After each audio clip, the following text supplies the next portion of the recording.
오늘 하나님께서 주시는 말씀은 에레미야 애가 3장 20절부터 26절까지 말씀이 되겠습니다. 구약 성경 1147페이지에 있습니다.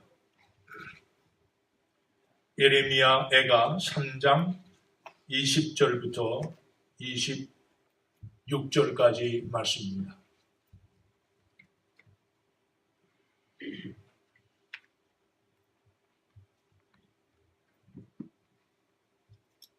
찾으신 줄 알고 제가 봉독해 드리겠습니다. 내 심령이 그것을 기억하고 낙심이 되오나 중심에 회상한 즉 오히려 소망이 있사옴은 여호와의 자비와 긍휼이 무궁하심으로 우리가 진멸되지 아니함이니이다. 이것이 아침마다 새로우니 주의 성실이 크도소이다. 내 심령에 이르기를 여호와는 나의 기업이시니 그러므로 내가 저를 바라리라 하도다. 무릇 기다리는 자에게나 구하는 영혼에게 여호와께서 선을 베푸시는도다. 사람이 여호와의 구원을 바라고 잠잠히 기다림이 좋도다. 아멘. 아버지 하나님 감사합니다. 이 아름다운 성일, 특별히 대강절 세 번째 줄 예수 그리스도의 탄생을 기다리면서 하나님 말씀 가운데 은혜 받기를 원하여 모였습니다. 우리 사랑하는 성도들의 마음의 문을 열어주시고 이제 말씀 가운데 배움이 있고 하나님의 앞에서 새로운 결단할 수 있는 복된 시간 허락하여 주시옵소서. 감사하고 예수 그리스도를 받들어 기도하였습니다. 아멘. 영어 단어에 default라는 그런 단어가 있습니다. default.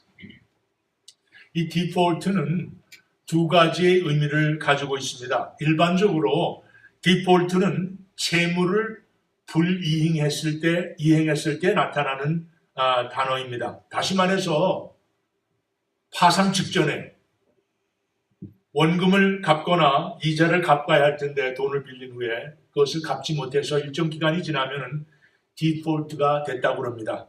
이 디트로이트 시티가 디폴트가 된 다음에 얼마의 시간이 지나서 그 다음에 파산 선고를 했었다가 지난주에 간신히 이제 모든 파산 과정을 마치고 새롭게 시작을 하는 그런 기회를 갖게 된 것이죠. 그래서 채무 불이행을 디폴트라고 합니다.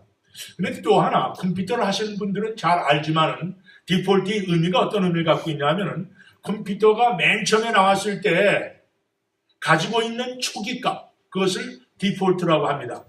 컴퓨터가 맨 처음에 만들어져서 내가 어떠한 취향을 갖고 있는지 몰라도 컴퓨터 회사에서는 이 정도의 스크린 사이즈를 가지고 있을 것이다. 이러한 글자를 쓸 것이다. 이러한 색깔의 스크린을 쓸 것이다. 이 정도를 예상하고 미리 만들어서 잡아준 것. 이 초기 값을 디폴트라고 그러는 것입니다. 디폴트가 만약에 잡혀있지 않으면 컴퓨터는 돌아가지 않습니다. 따라서 디폴트는 살아남기 위한 마지막 최소한의 조건이라고 그렇게 볼 수가 있는 것입니다. 컴퓨터에 문제가 많아서 바이러스가 생기든가 이래가지고 어쩔 수가 없으면 사람들이 어떻게 하냐면 디폴트로 돌아갑니다. 완전히 옛날 공장에서 나올 때 상황으로 돌아가는데 그때 디폴트가 있기 때문에 완전히 공장에서 나온 그 모습으로 돌아갈 수 있는 기회가 생기는 것입니다.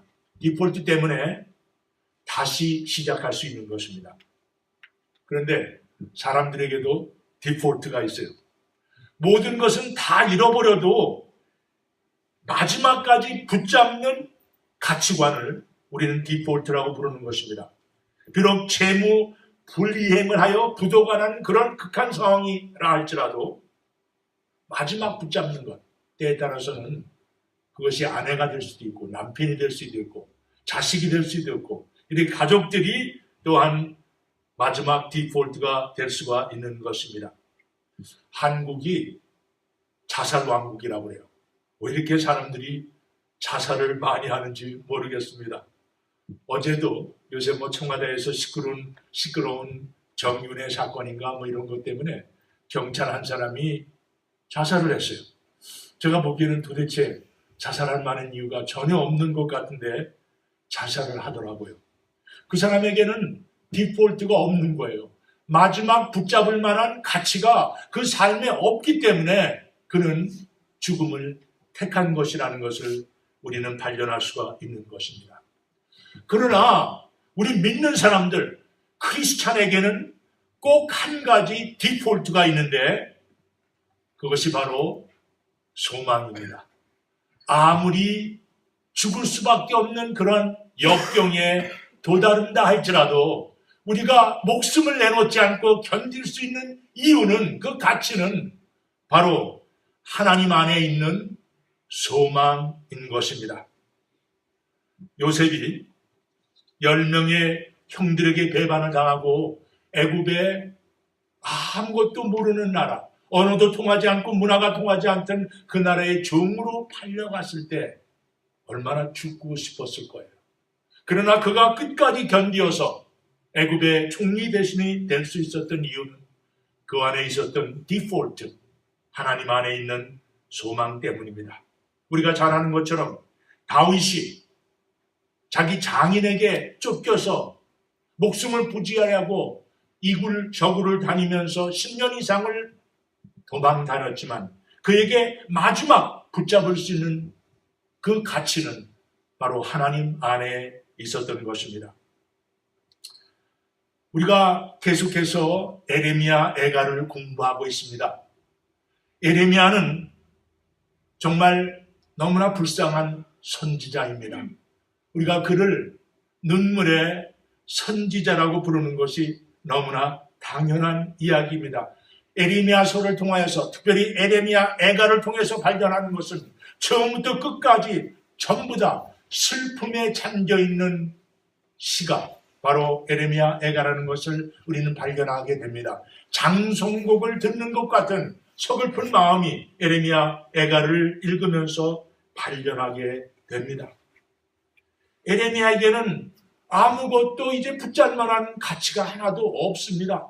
사랑하는 백성들은 다 죽어가고 있고, 하다못해 유다의 왕과 그러니까 왕족들과도 가족이도 죽거나 또는 잡혀갔습니다. 나라는 사라졌고 백성들은 굶어 죽어가고 있는데 정말 안타깝게도 먹을 것이 없어서 자기 자식을 삶아먹는 그런 비극이 눈앞에 나타나고 있을 때 에레미야가 잡을 수 있는 가치는 이 세상에 아무것도 없다고 그렇게 느껴질 때에 오늘 에레미야는 말씀을 통해서 우리에게 그가 마지막으로 붙잡을 수 있는 한 가지가 있으니 그것이 바로 하나님 안에 있는 그 소망이라고 그렇게 고백하고 있는 것입니다. 참 에레미야는 너무나 힘들고 어려운 삶을 살아왔습니다. 에레미야는 아마 선지자 중에서도 가장 힘들게 산 선지자였던 것 같아요. 그가 유다 나라의 마지막 때에 하나님께서 주시는 말씀을 받고 백성들이 한테 나가서 40년 동안을 설교를 했어요. 40년을 경고했는데 왕을 비롯해서 제사장 그리고 백성들 한 명도 에레미야의 경고를 듣지 않는 거예요. 제가 목회를 15년 했습니다. 교회 나와서 설교를 준비하고 하나님 앞에 기도하고 그 단 한 사람이라도 하나님의 말씀을 제대로 소화하고 변화된 삶을 살게 해 주옵소서. 매일 기도하면서 주일날 와서 기도를 하고 그리고 설교를 하는데 15년 지나는 동안에 아무도 듣는 사람이 없다고 하면은, 아무도 변하지 않고 있다면은 얼마나 목회자의 마음이 상심이 되겠습니까? 그런데 예레미야는 40년 동안을 그렇게 오랜 기간을 나가서 매를 맞고 죽음의 위험 가운데 있으면서도 하나님의 말씀을 전했는데 단 한 명도 경청하지 않는 그런 비극 속에 있었던 것이 에레미야의 삶이었습니다. 그렇게 처참한 삶 가운데서도 에레미야에게 소망이 있었던 이유는 바로 오늘 말씀 가운데 우리가 발견하게 되는 하나님 안에서의 소망.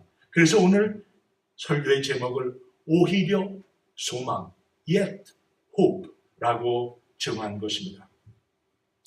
예레미야가 당하는 고통을 그는 마지막 기댈 때가 하나님이었는데 하나님마저도 자기를 짓밟고 있는 것이라고 느껴졌습니다.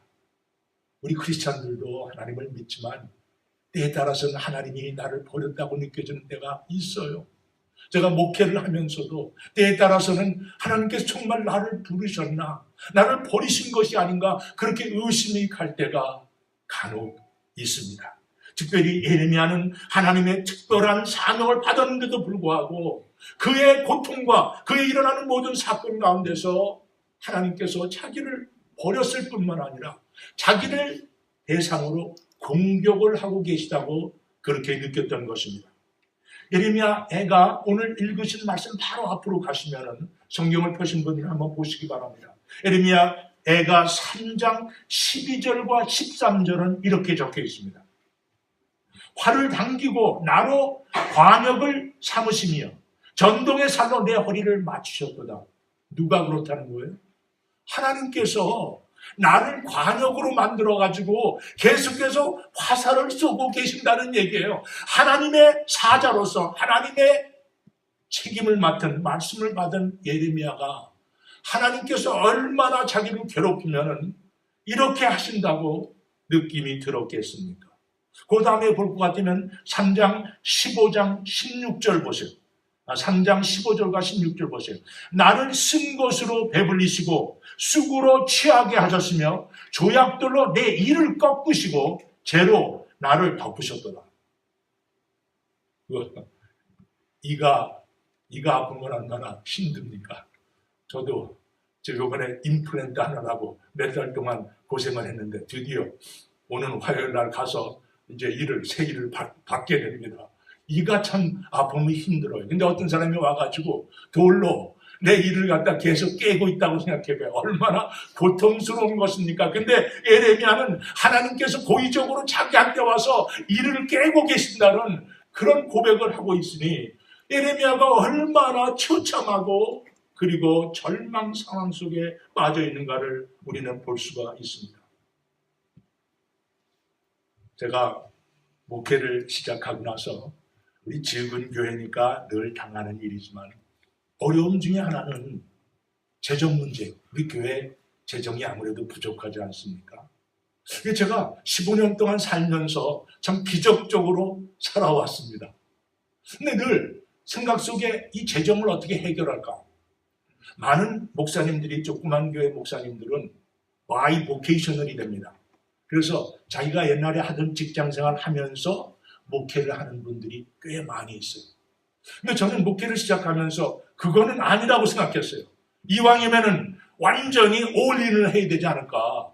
그래서 이제 하나님, 내가 목회를 들어와서는 다른 것 바라보지 말고 그저 목회만 하길 원하니까 재정적인 채워짐을 허락하시옵소서. 이렇게 기도하면서 늘 왔어요. 근데 너무나 힘들어지니까 생각이 바뀌는 거예요. 이거 어떻게든지 나가서 돈을 벌어야겠다. 그렇다고 해서 어디 가게 가서 일할 수도 없고 어디 세탁소에 가서 품을 팔 수도 없는 거고 굉장히 힘든 일이에요. 특별히 그럼으로 인해서 사람들에게 덕이 되지 못하고 시험이 될 수 있다고 합니다. 그래서 그냥 집에 앉아서 어떻게 할까 고민하니까 쉬운 방법이 주식 사고 파는 거더라고요. 주식 사고 파는 거는 그냥 앉아서 컴퓨터에 들어가면 쉽고 아무도 모르지 않습니까? 그래서 옛날에 라체스에 살다가 집을 줄여서 오면서 있었던 돈이 종잣돈이 좀 있었기 때문에 그거가로 하나님께서 축복해 주시지 않을까 이런 기대를 가지고 그래서 주식을 막 공부를 해가지고 투자를 한 거예요. 그런데 투자를 하면서 발견한 것이 바로 예레미야가 느꼈던 마음이에요. 마치 나를 향해서 활을 쏘기로 작정하신 것처럼 내 이를 돌로 찌르는 것처럼 그렇게 하시더라고요. 주가 분명히 이게 올라가기 시작한 거라고 생각해서 딱 사고 나면은 그 다음 날부터 내려가기 시작하는데 반값으로 나가는 거예요. 어떤 때는 한 6개월 동안 그 줄을 계속 가지고 있다가 주가 움직임이 없어서 이건 안 되겠다. 그래서 팔고 났더니 3시간 후에 10%가 올라가는 거예요. 그러더니 그걸로 끝난 것이 아니에요. 이틀인가 지났는데 2배로 뛰더라고요. 그냥 그것만 가지고 있었다면 제가 목회 잘했을 텐데 뭐 이런 생각이 들면서 발견하는 것은 하나님께서 저에게 계속 얘기하는 것이 너는 그런 방법으로 사는 게 아니야. 오로지 나만 바라보고 살아야 되는 거야. 이것을 하나님께서 계속 가르쳐 주시는데도 불구하고 제 마음속에 급한 마음에 내 방법으로 해보려고 했던 것이 여러 번 있었다는 것을 제가 고백하지 않을 수가 없습니다. 그럴 때마다 느끼는 것은 뭐냐면, 발견하는 것은 에레미야가 받았던 이런 하나님으로부터 공격을 느꼈던 그런 때가 몇 번 있었습니다. 결론은 나의 디폴트는, 내 소망은 오로지 하나님 안에 있다는 사실을 다시 한번 발견하게 되는 것인데, 바로 예레미야가 그 고통 가운데서, 그 힘든 가운데서도 마지막 소망이 바로 하나님 안에 있다는 것을 발견했던 것입니다. 사랑하는 성도 여러분, 여러분과 저는 무슨 일이 있다 할지라도 우리 안에 정말 바라고 기다리는 우리의 소망은 오로지 하나님뿐이라는 사실을 잊지 마시기 바랍니다.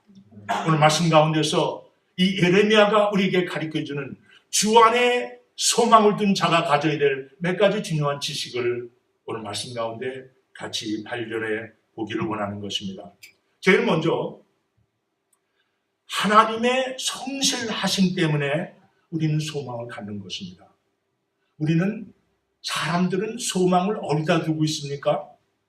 자기 뱅크 어카운트, 은행에 돈 많이 들고 있는 거, 집안에 좀 잘 사는 사람이 있는 거, 또는 때에 따라서는 자기의 건강, 또는 자기가 운영하는 회사, 이런 것들에 소망을 두기가 쉽습니다.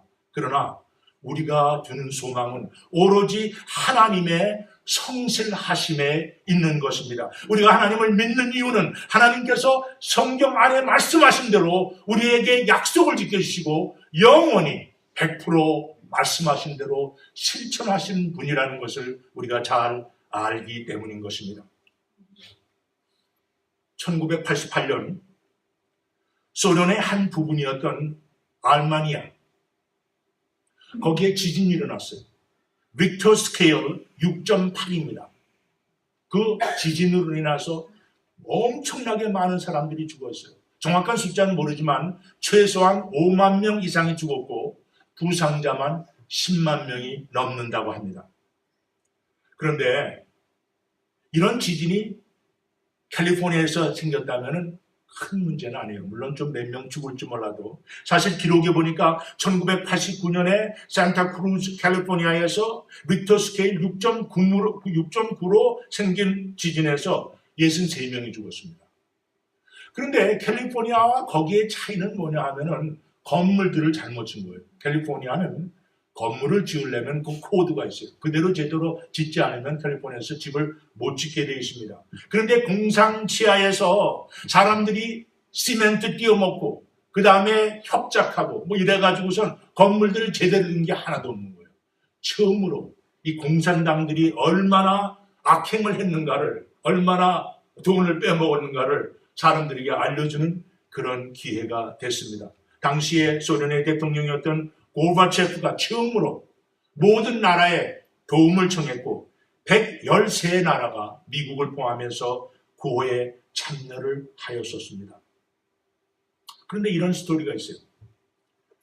그 알마니아에 살던 세뮤엘이라는 사람이 있었는데 세뮤엘이 아들을 학교에 보내면서, 아들의 이름이 아멘드인데 아멘드한테 보내면서 매일같이 아침마다 하는 얘기가 있어요. 야, 학교에 가서 친구들하고 잘 지내야 돼. 그런데 분명히 기억해야 되는 것은 무슨 일이 있다 할지라도 네가 급할 때는 내가 바로 옆에 있을 거야. 이런 얘기를 아들한테 늘 해왔대요. 그래서 아들의 마음속에 그 믿음이 항상 있었던 거예요. 마침 이 지진이 터졌을 때 아버지와 어머니, 이 세뮤엘과 그 아내는 달려갔습니다. 학교 건물로 달려가서 아들이 공부하던 교실이 있던 장소를 갔더니 완전히 무너져 있는 거예요. 부모들이 와서 눈물을 흘리고 막 야단을 하는데 도와주는 사람들이 별로 없어요. 그 당시에 공산당에서 그 큰 기중기를 갖다가 도와줄 만한 그런 여력이 전혀 없었습니다. 사람들이 땅을 팔려고 노력을 했지만 도저히 자기 힘으로는 할 수가 없지만 힘을 모아서 그래도 조금씩 이 무너진 것들을 건져내기 시작했습니다. 그러나 하루가 지나고 나니 사람들이 떠나기 시작했어요. 이제는 살 수 있는 가능성이 없고 이 상황에서는 아무도 살 수 없다. 포기하자. 자식들을 잃은 사람들까지도 포기하고 꽃을 놔두고 떠나갔습니다. 그런데 놀랍게도 3일째 오후에 사람 소리를 들은 거예요. 그때 이 사람이 혼자서 거기서 일을 했습니다. 사무엘이라는 사람이 혼자서 일을 하는 가운데서 갑자기 어린애의 소리 가운데선 Help me, 살려달라는 그런 소리가 들려서 이제 도를 계속해서 듣고 났더니 거기서 아들의 목소리가 들리는 거예요. 아빠, 아빠 그런 소리가 들어서 이제 그 집어놨더니 거기서 어린애의 손목이 나오는 거예요. 그래서 걔 봤더니 자기 아들의 아몬드가 아빠가 분명히 올 줄 알았다고 하면서 아빠에게 조금만 기다리라고. 지금 애들이 여기 기다리고 있는데 먼저 걔네들부터 꺼내주고 자기가 나오겠다고 그렇게 했습니다. 그래서 14명을 구원해낸 거예요. 그리고 나서 아들이 나중에 고백을 하는데 자기가 애들하고 그 속에 완전히 갇혀있는 동안에 하루가 지나고 이틀이 지나는데 애들은 이제 울다가 지쳐서 견딜 수가 없어 죽어가는 그런 상황이었는데 애들한테 분명히 얘기를 했대. 우리 아버지가 이 어려운 일이 있을 때 분명히 내 옆을 나를 찾아오겠다고 약속했어. 그래 걱정하지 말고 조금만 더 기다려봐. 아이들을 격려하면서 기다리고 했기 때문에 그 아이들이 힘을 얻어서 그때까지 견뎠던 거예요. 이 아이들이 아빠가 분명히 구해줄 거라는 걸, 아빠가 약속한 대로 자기와 함께 있을 것이라는 그 확신을 가지고 견디었기 때문에 살아난 거예요. 자기만 살았을 뿐만 아니라 13명의 친구들을 건질 수가 있었던 것입니다. 이것이 아빠를 향한 그 믿음 때문에 살아남은 스토리지만은 우리는 인간의 그 믿음이 아니라 하나님의 완전하심을 믿는 사람들이기 때문에 우리의 믿음은 그것과 비교할 수가 없는 것입니다. 하나님 아버지는 얼마나 더 믿을 수 있는 분입니까? 우리는 성경을 통해서 계속해서 발견하는 것이 하나님과 같이 우리가 믿을 수 있는 대상은 세상에 아무것도 없다는 것을 우리는 잘 알고 있지 않습니까? 예수 믿는 것은 하나님의 신실함을 믿는 것입니다. 우리 다시 돌아가서 성경을 펴셨으면 예레미야 애가 3장 20절에서 23절까지 4절을 우리 천천히 한번 뜻을 생각하시면서 같이 읽으십니다. 내 심령이 그것을 기억하고 낙심이 되오나 중심에 회상한 즉 오히려 소망이 있사오면 여호와의 자비와 긍휼이 무궁하심으로 우리가 진설되지 아니함이니이다. 이것이 아침마다 새로우니 주의 성실이 크도소이다. 주의 성실이 크도소이다. 이것은 매일같이 우리가 새벽에 일어나서 기도할 때마다 주의 성실이, 주의 믿음이, 주의 그 성실하심이 영원하시다는 확신을 갖고 살아가는 것이 우리 크리스찬의 모습이어야 되는 것입니다. 지난주에 제가 사복음서를 오랜만에 이렇게 읽었습니다. 화요일부터 시작해서 금요일까지 화요일 날은 마태복음, 수요일 날은 마가복음, 목요일 날은 누가복음, 그리고 금요일 날은 요한복음을 하루의 일과를 다 마치고 나서 다른 거 다 집어넣고 아무데도 움직이지 않고 그대로 앉아서 한 책씩 띄었어요. 그 참 좋은 것 같아요. 여러분들 길지 않습니다. 딱 2시간 걸려요. 거의 다 틀림없이 2시간이면 큰 소리로 읽으면서 책 한 권을 띄울 수가 있습니다. 그래서 지난 화요일부터 금요일 사이에 마태복음부터 요한복음까지 4책을 매일 한 책씩 해서 끝을 냈습니다. 때에 따라서는 제가 목회를 하면서 크리스찬이 된 후에 신약 성경을 얼마나 많이 자주 받겠습니까? 그러나 그런 식으로 앉아서 보는 기회는 별로 없었던 것 같아요. 지난주에 화요일부터 금요일까지 그 책을 읽으면서 저한테 많은 그 은혜가 됐어요. 그 2시간 동안 아주 작정을 해요. 전화도 없고 화장실도 안 가고 완전히 2시간 준비하고 아무 곳에 인터럽트 받지 않고 보내는 거예요. 사실 2시간 어렵지 않습니다. 마음만 먹으면 2시간 동안에 책 한 권씩 뜰 수 있기 때문에 하루에 중요한 시간들 다 헐고 미리 해놓고 2시간씩 보낼 수 있다면 참 좋은 기회가 될 것 같아요. 솔직히 얘기해서 그것을 통해서 어떤 기적을 발견하는 것은 아니지만 말씀을 통해서 한 가지 분명하게 다시 들어오는 것은 예수 그리스도의 말씀을 통해서 예수 그리스도가 얼마나 약속을 지키시는 분인가, 그것을 제가 발견했어요. 다시 한번 발견했습니다. 우리가 잘 아는 것처럼 마태복음 마지막 절이 28장 20절인데 거기서 예수님께서 마지막 하신 말씀이 뭐죠? 볼지어다 내가 세상 끝날까지 너희와 항상 함께 있으리라. 이 말씀은 우리 가슴에 늘 담아둬야 됩니다. 이것은 예수님께서 나를 향한 약속입니다. 이 약속은 영원히 불변합니다. 어떤 상황과 어떤 어려움 속에서도 예수님께서 우리와 함께 하시겠다는 그 확신과 그 약속은 잊지 마셔야 되는 것입니다. 예레미야가 힘들고 어려워서 포기할 지경에 이르렀지만 결국은 하나님의 신실함을 붙잡고 설 수 있었다는 것을 우리는 다시 한번 발견하게 되는 것입니다.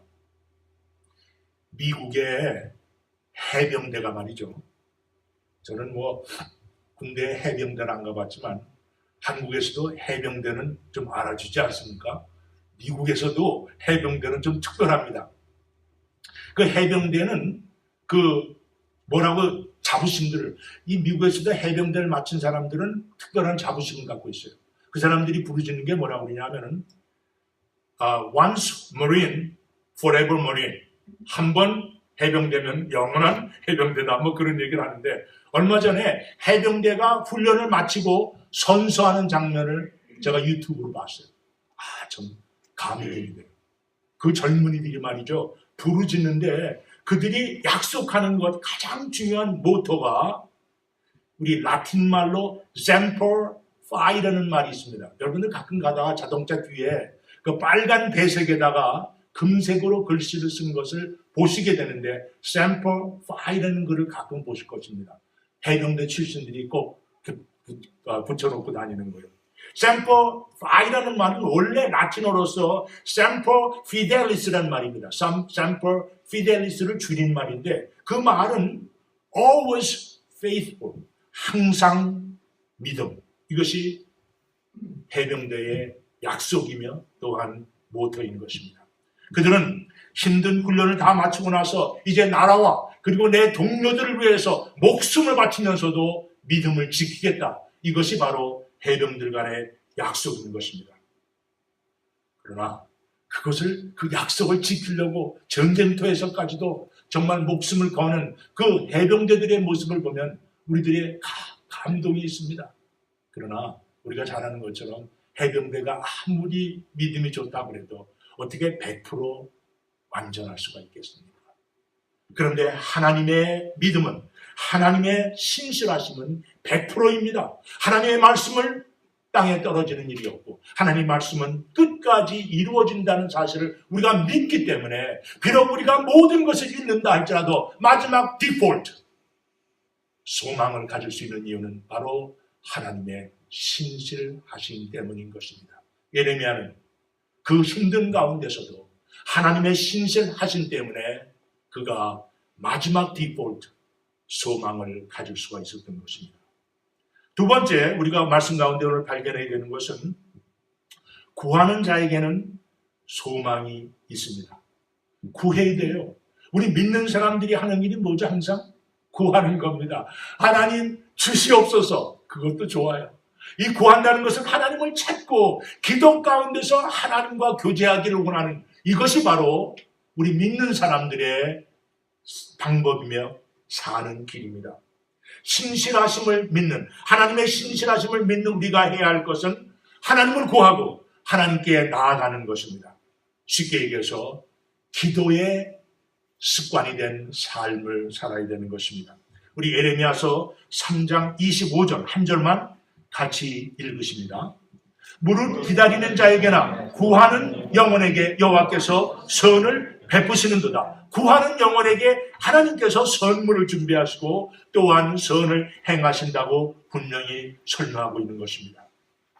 저는 미국에서 우리 한국 사람들과 같이 목회를 하면서 설교 준비할 때마다 어떤 것을 찾고 싶어 하냐면은, 기도에 대해서 설교를 할 때는 미국 사람들 중에서 또는 주위에 있는 사람들 중에서 기도로 성공한 사람들, 기도의 응답이 파워풀하게 나타나는 사람이 어디 있을까? 그런 걸 자주 찾아봅니다. 그런데 미국에는 말이죠, 기도의 능력이 나타난 사람들이 헤아릴 수 없이 많습니다. 그래서 특별히 비즈니스 하는 사람들, 그리고 정치하는 사람들, 모든 사람들 중에서 예수 믿고 믿음 가운데 기도 가운데 성취한 사람들이 너무나 많기 때문에 거기에 예화는 떨어지는 일이 없어요. 그래서 얼마나 감사한지 모르겠어요. 우리가 주위에 있는 무슨 JC 페니부터 시작해서 많은 유명한 사업가들 또는 정치가들, 모든 사람들이 다 믿음 가운데서 기도로 승리한 사람들이 아닙니까? 미국에 와가지고 오렌지 주스 하면 생각나는 것이 트로피카나입니다. 트로피카나. 아시죠? 트로피카나. 미국에 왔더니 그 그로서리에 가니까 조그만 통에다가 그 오렌지 주스를 얼려놓은 게 있더라고요. 저는 그걸 어떻게 먹는지 몰라가지고 처음에 하여튼 고생을 했는데 갔다가 잘 읽어보니까 그냥 집어넣고 물에다가 물을 3배만 타면 된대요. 그래가지고 그걸 했더니 오렌지 주스가 그렇게 맛나는 게 나오더라고요. 얼마나 그 오렌지 주스를 즐겼는지 모르겠어요. 근데 그 오렌지 주스를 제일 처음 만든 사람이 앤서니 러시라는 사람입니다. 앤서니 러시는 이탈리아의 시실리 출신이에요. 21살 때 정말 아무것도 없이 옷 한 벌 입은 것으로 미국에 도착했습니다. 미국의 젊은 부부가 그 사람을 무척 아껴서 돌봐줬습니다. 집에서 재우기도 하고 그를 교회에 끌고 다니면서 예수 그리스도의 복음을 전한 다음에 앤서니 러시가 어느 날 기도의 능력을 배우기 시작했어요. 그래서 기도하는 중에 그가 하나님 앞에 약속을 했습니다. 하나님, 내가 지금 필요한 것은 제대로 된 비즈니스, 제대로 된 사업을 좀 했으면 좋겠는데 하나님께서 사업의 아이디어를 주시면은 정말 일생 동안 하나님의 사역을 위해서 열심을 다하여 제가 헌금하겠습니다. 이렇게 약속을 했습니다. 그리고 얼마 후에 그 사람에게 찾아온 기회와 아이디어가 오렌지 주스였어요. 그가 처음으로 냉동하지 않고 냉장고 없이 빈 병에다가 백큐을 해가지고 오렌지 주스를 며칠 동안 유지할 수 있는 방법을 그 사람이 발견했어요. 그래가지고 오렌지 주스를 플로리다에서 shipping을 시작했습니다. 그리고 아까 말씀드린 것처럼 오렌지 주스를 얼려가지고 할 수 있는 방법도 발견한 것이 이 사람이에요. 앤서니 러시라는 사람입니다. 이태리 시실리아 하면 생각나는 게 뭐죠? 대부분 마피아예요. 시실리에서 온 사람들이 뉴욕에 와가지고 전부 다 마피아가 된 것 같아요. 그런데 이 사람이 그 오렌지 주스로 인해서 성공해가지고 그의 수입 중에서 50%를 일생 동안 50년 동안 그 사람이 사업을 하면서 50%를 하나님의 사역에 사용했습니다. 뿐만 아니라 매년 시실리로 돌아가서 복음을 전하는 사역에 참여했고 특별히 유명한 것이 이 1950년, 60년대에 많은 신학교에서 오렌지 주스를 그렇게 잘 먹었대요. 왜냐하면 신학교만 있다 그러면 그 사람이 트럭 로드로 한 주에 한 번씩 신학생들을 위해서 그렇게 오렌지 주스를 갖다 줬다고 합니다. 그래서 신학교 다니는 사람들의 얘기 가운데 앤서니 러시에 관한 이야기가 있습니다. 우리가 이왕의 크리스찬의 삶을 살면서 하나님의 신실함심을 우리가 배웠다면 한 번쯤은 우리의 기도 가운데 능력받고 하나님께 주시는 특별한 기도의 응답을 받는 체험이 있어야 되지 않겠습니까? 우리가 믿음의 깊이를 알 수 있는 방법이 가장 중요한 것은 기도의 응답이에요. 우리가 기도의 응답 없이는 절대로 믿음이 성숙할 수가 없습니다. 어떠한 상황 가운데 그것이 육체적인 문제나 병의 문제나 또는 가정의 문제나 또는 재정의 문제나 상관하지 않고 하나님 앞에 전적으로 매달려서 때에 따라서는 금식하고 때에 따라서는 서약하고 여러 가지 방법으로 하나님 앞에 기도하는 가운데 하나님께서 응답해 주시는 그런 기회를 통해서 우리는 하나님의 신실하심을 배우게 되고 우리의 믿음은 자랄 수밖에 없는 것입니다. 우리가 예레미야가 힘든 가운데서도 하나님을 온전하게 쫓아갈 수 있었던 그 가장 큰 이유 중에 하나는 그의 기도 가운데서 하나님의 응답을 들었기 때문입니다. 우리 사랑하는 성도 여러분들도 기도 가운데서 하나님과 가까워지고 기도의 응답을 통해서 성숙하는 신앙을 가지시는 여러분들과 제가 꼭 되기를 바라는 것입니다. 이제 마지막으로 세 번째, 기다리는 자에게 오히려 소망이 있습니다. 우리가 기도의 응답이 신나기는 하지만 기도하는 사람들이 배워야 되는 것이 기다리는 것입니다.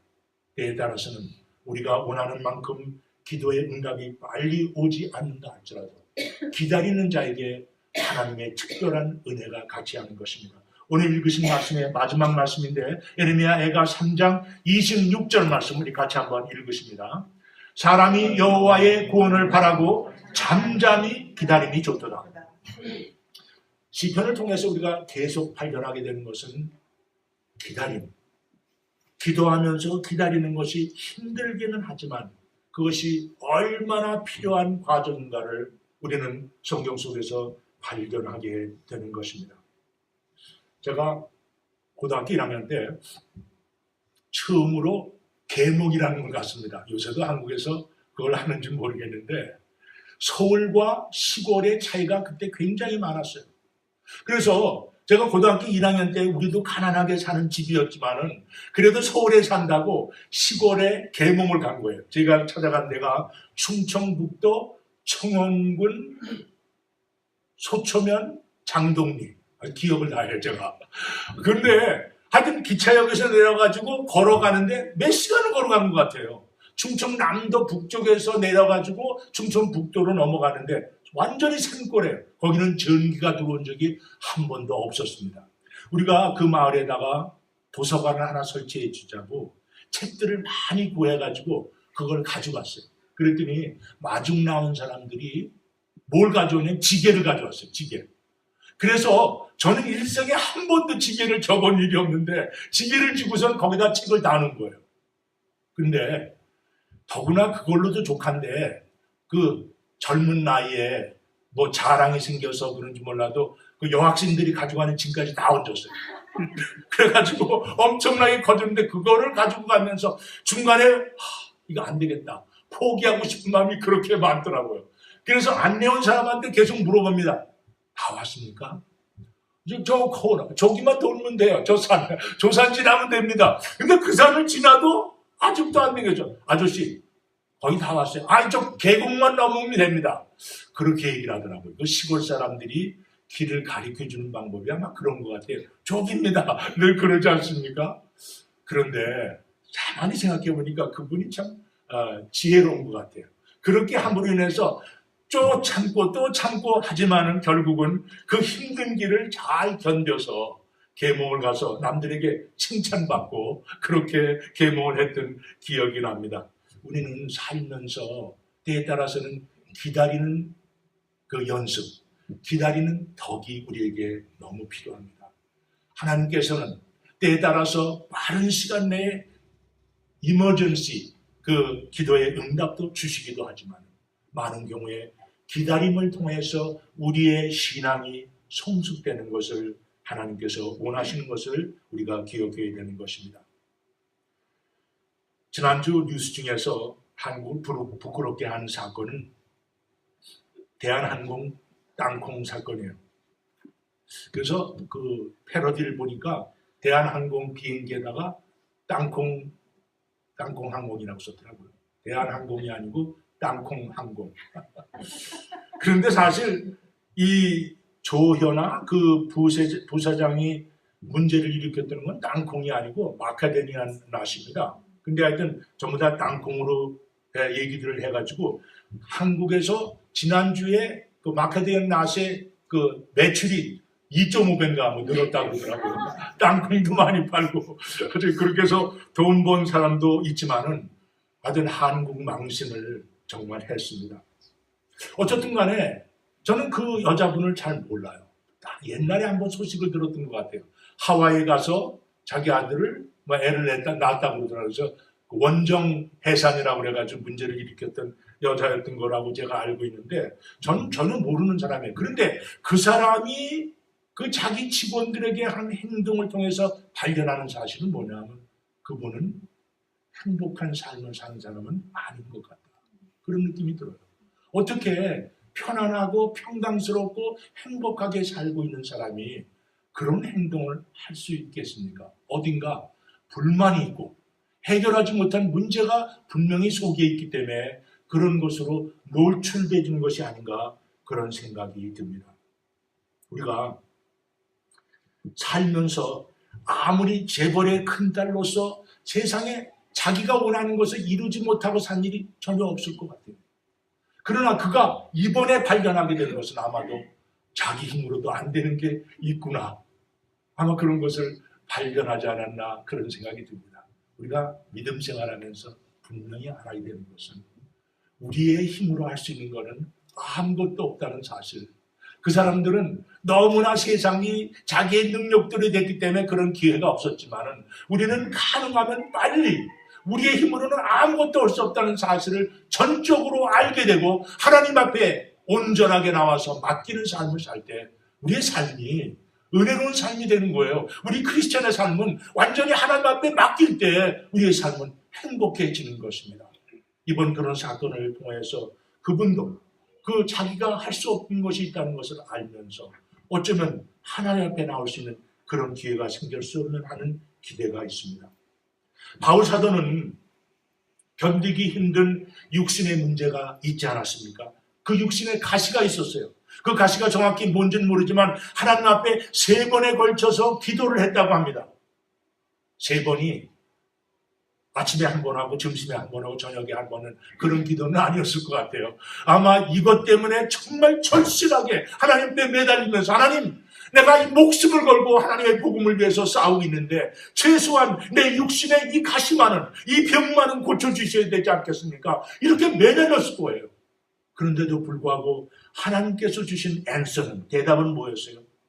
내 은혜가 내게 족하도다. 또 한 가지는 내 능력이 약한 데서 온전하여 지니라.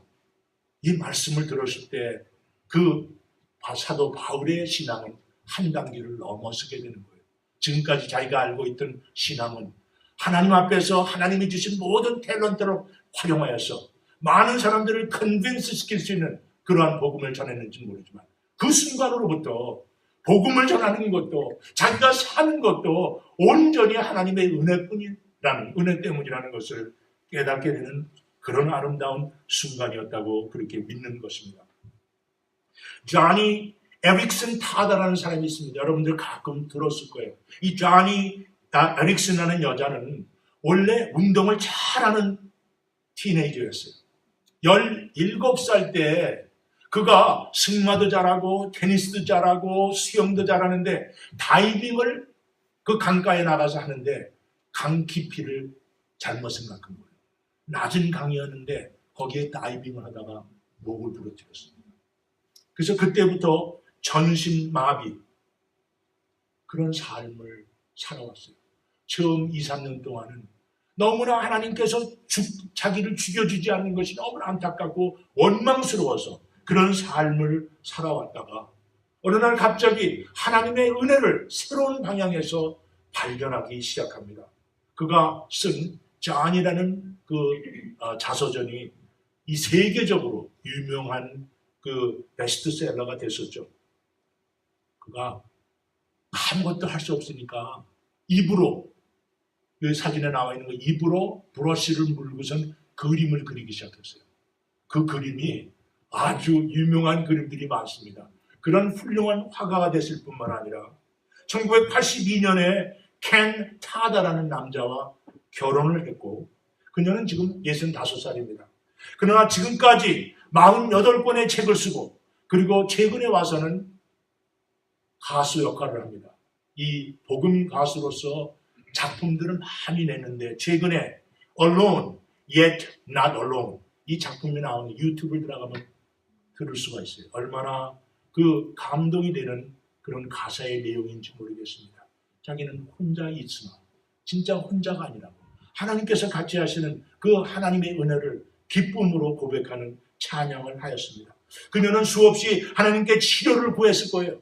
아마 사도 바울보다 더 심각하게 그는 하나님 앞에 매달렸을 거예요. 그러나 하나님께서 그를 전혀 고쳐주지 않았습니다. 불구의 몸으로 하나님을 찬양하는 사역을 40년 하는 동안에 그가 고백하는 것은 나는 아무것도 할 수 없는 것을 확실하게 발견하는 순간 내 삶에 하나님의 은혜가 넘친다는 것을 확실하게 발견하였고 그 삶이 행복한 삶이 되었다는 것을 그는 고백했습니다.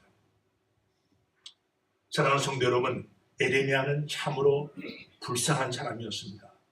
그는 하나님의 명령을 따라서 사역을 하는데도 불구하고 아무도 40년 동안 들어주지 않았을 때 얼마나 그의 삶이 안타깝고 그리고 불쌍하게 생각되었을 것입니까?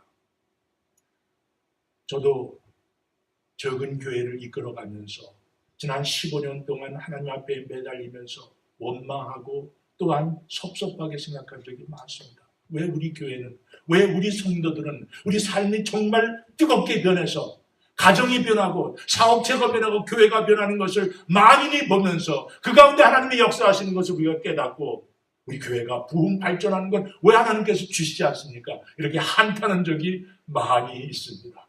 그러나 예레미야를 생각해 보니까 예레미야는 40년을 하나님의 명령을 받고 그곳에서 백성들을 위해서 경고하였지만 한 명도 그의 말을 경청하지 않았습니다. 그러한 고통 가운데서 이제 예레미야 애가는 정말 장성곡이나 다름없는 그런 불쌍하고 정말 서글픈 시가 담긴 것이지만 그 중간에 에레미야 애가 5장 중에 중간인 3장 중간에 나오는 말씀 가운데서 그 고통과 그 외로움과 그 끔찍한 가운데서 하나님 앞에 소망을 발견하는 놀라운 에레미야의 모습이 얼마나 아름다운지 모르겠습니다. 사랑하는 성도 여러분, 지금 사는 것이 힘들다고 생각이 듭니까? 기도의 응답이 잘 안 온다고 안타까운 생각이 드십니까? 그러나 에레미야를 기억하시기 바랍니다. 이 세상에 아무리 힘들다 해도 에레미야만큼 힘든 사람이 있겠습니까? 아니, 이제 성탄절을 맞이해서 예수 그리스도의 십자가를 한번 생각해 봅시다. 예수 그리스도는 우리 세상의 스탠다드로 볼 때 전혀 성공하신 분이 아닙니다. 하나님의 아들이었는데도 불구하고 많은 사람들의 조소를 받으면서 십자가에 올라가셨던 예수 그리스도의 모습 가운데 우리는 어떻게 소망을 발견할 수 있습니까? 그러나 우리는 잘 알고 있지 않습니까? 예수 그리스도의 부활을 통하여서 하나님께 주신 그 놀라운 선물은 바로 크리스마스를 통해서 우리에게 가르쳐 주시는 것입니다. 아무리 힘들고 아무리 어렵고 아무리 비극적인 상황이 온다 할지라도 우리 안에는 아직 오히려 소망이 기다리고 있는 것입니다. 그것은 바로 하나님의 신실하심 때문입니다. 기도하시죠. 아버지 하나님